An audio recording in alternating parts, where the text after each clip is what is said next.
month of mercy, forgiveness, deliverance from hellfire. One can acquire the pleasure of Allah subhanahu wa ta'ala, paradise, purity of the soul, discipline of the lower self. So all of these great meanings and great qualities and great achievements require some preparation and some focus. And so today we're going to speak about how Allah subhanahu wa ta'ala describes the month of Ramadan in the Quran. Many of you will know that Ramadan is only mentioned once in the Holy Quran. That is in Surah Al-Baqarah, where Allah subhanahu wa ta'ala says, شَهْرُ رَمَضَانَ الَّذِي أُنزِلَ فِيهِ الْقُرْآنِ. When Allah came to describe Ramadan, He said, Ramadan is the month in which Quran was revealed. This is enough to grant honor and importance to this blessed month. It is the month of the Quran, the month of guidance. And so then if we look at the Quran, how does Allah subhanahu wa ta'ala describe the Quran? What are the words or the descriptions of the Quran? We know that Quran is mubin, clear. We know that Quran is hakim, full of wisdom. We know that Quran is rahmah, it is a mercy. We know that Quran is hudan linnas, it is guidance for mankind. We know that Quran is shifa, it is a cure for the illnesses, physical and spiritual ailments of the hearts. Quran is also the criterion, what differentiates between truth and falsehood, good and evil. Quran is a bringer of good news, bashiran, Allah subhanahu wa ta'ala says in the Quran. It brings good news to the believers. Nadhiran, it is a warner from the punishment of Allah subhanahu wa ta'ala, from the wrath of Allah azza wa jal. So all of these great meanings of the Quran, when Allah subhanahu wa ta'ala speaks about our attitude or our feeling when reciting the Quran, He says, إِنَّمَا الْمُؤْمِنُونَ الَّذِينَ إِذَا ذُكِرَ اللَّهُ وَجِلَتْ قُلُوبُهُم. True believers are those when Allah is mentioned, when the name of Allah is mentioned, their hearts tremble with fear. وَإِذَا تُلِيَتْ عَلَيْهِمْ آيَاتُهُ زَادَتْهُمْ إِيمَانًا. And when the verses of the Quran are recited and they listen and open their hearts and minds to the verses of the Quran, زَادَتْهُمْ إِيمَانًا, they increase in their faith. So any interaction with the Quran is supposed to increase us in faith and guidance. And so the idea of the month of Ramadan is that because we are sinful and we are full of shortcomings, that when we are fasting, we are expiating. Those sins are being forgiven, they are being cleansed. And the ill traits or the bad characteristics of our hearts and our egos are being cleansed. If we look at the 5 pillars of Islam, we have Shahada. Shahada is supposed to cleanse the inside of a person from kufr and disbelief and associating partners with Allah subhanahu wa ta'ala, and ignorance when it comes to matters of belief. So you bear witness that there is none worthy of worship except Allah, and we bear witness that Muhammad sallallahu alaihi wasallam is His servant and messenger. And so it is the cleansing of the heart from belief, from disbelief, and shirk, associating partners with Allah subhanahu wa ta'ala. Salah is humbling the body so that the body is cleansed from all actions that are displeasing to Allah subhanahu wa ta'ala, that are sinful, that are evil. And then zakat is the cleansing of the wealth, the cleansing ourselves from the love of wealth. So there's 2 meanings to zakat. One is that we cleanse our wealth. There's a possibility that haram has found its way into our what we possess without us knowing. So Allah subhanahu wa ta'ala says, if you give your zakat, then that will be an expiation or a form of cleansing of your wealth. But also to cleanse your heart from the love of wealth, the attachment that you have to wealth. So all of the pillars of Islam are there to cleanse. And the Hajj, Rasulullah sallallahu alaihi wasallam says, the one who performs Hajj returns cleansed. And a Umrah in the month of Ramadan is equivalent to a Hajj. So all the commandments of Allah subhanahu wa ta'ala, or should we say the 5 pillars of Islam, are there in order to cleanse us. Why do we need to be cleansed? Because Allah subhanahu wa ta'ala sent Quran as guidance. And Quran will only enter a heart and affect a heart that is cleansed.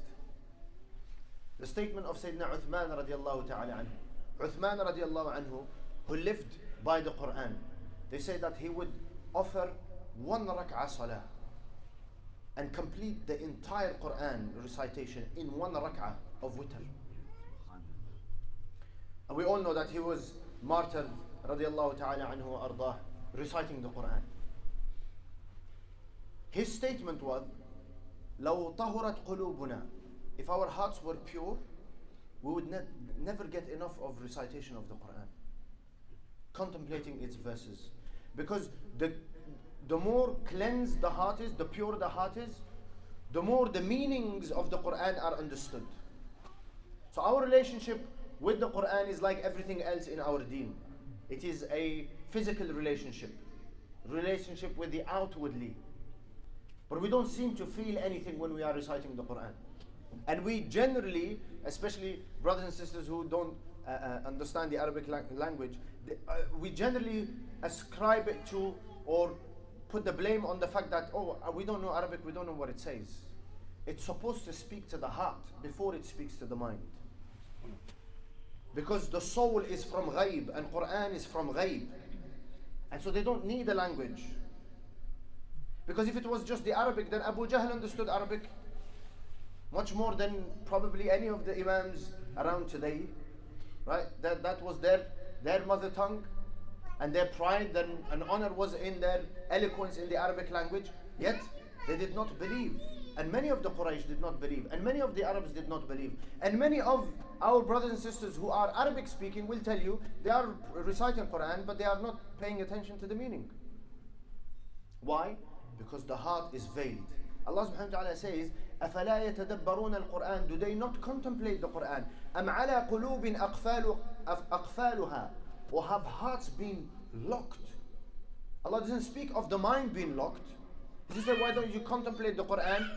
Focus your mind. He says, no, focus your heart and think about your heart. So the idea of Ramadan is what? During the day it is cleansing. You're fasting. You're staying away from what? Carnal desires. The desires of the belly and the private parts, which are generally driving the animalistic, all of the animalistic desires, and driving the human beings' acquisition of wealth and power and might and fame and so on and so forth. So what happens is that during the day it is a cleansing, and then you come to iftar, you have a little light meal, and you come and stand before Allah subhanahu wa ta'ala, and now you listen to the Quran with a heart that is purer than yesterday. And on the third day it is purer than the two previous days. And so now you are increasing in guidance. Now your heart is, as Imam Shafi'i rahmatullah alayh, they say that once, and we'll end with this, he was a brilliant student of knowledge, and he had an amazing memory. Anything he read, he did not have to revise or reread or rehear. He did not require that, because his memory was, amazing. And so one day he's walking and his sight falls on something that is not permissible, haram. And he looks away, but he finds that it affected his memory. And this story is known. So he says a couplet in a poem where he says that I complained to my teacher, Waki', about how my memory is not as good as it was before. And so the response of the teacher was that this sacred knowledge is a light from Allah, and that light is not given to the sinful heart. And so the reason Allah subhanahu wa ta'ala describes Ramadan as the month of Quran, it is because Ramadan is purifying, and the Quran, so the idea is they go hand in hand, fasting and the Quran. Fasting purifies, Quran embellishes or beautifies, brings guidance, brings piety, awareness of Allah subhanahu wa ta'ala, brings understanding, brings wisdom. And all of that increases the faith of a person. And hence their commitment to Allah subhanahu wa ta'ala and their commitment to achieving akhirah and paradise increases. And so how do I gauge if my Ramadan is going well? How much am I interacting with the Quran? And it should not be just a superficial one. or I prayed the 20 rak'ah, alhamdulillah, I've heard Quran from beginning to end. We did 2 khatams in our masjid. That's not the idea. That's good, but the point is, I need to ask is, looking at the verse that Allah subhanahu wa ta'ala says, and there is another verse where Allah Azza wa Jal says, Allahu nazzala ahsan al-hadith, Allah has revealed the best statement.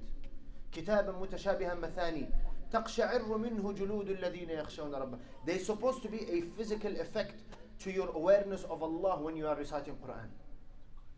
And so do I feel that I am engaged by the Quran? If I am being engaged by the Quran, it is taking my mind, it is taking my heart, then my fasting is being is a productive one, is a successful one.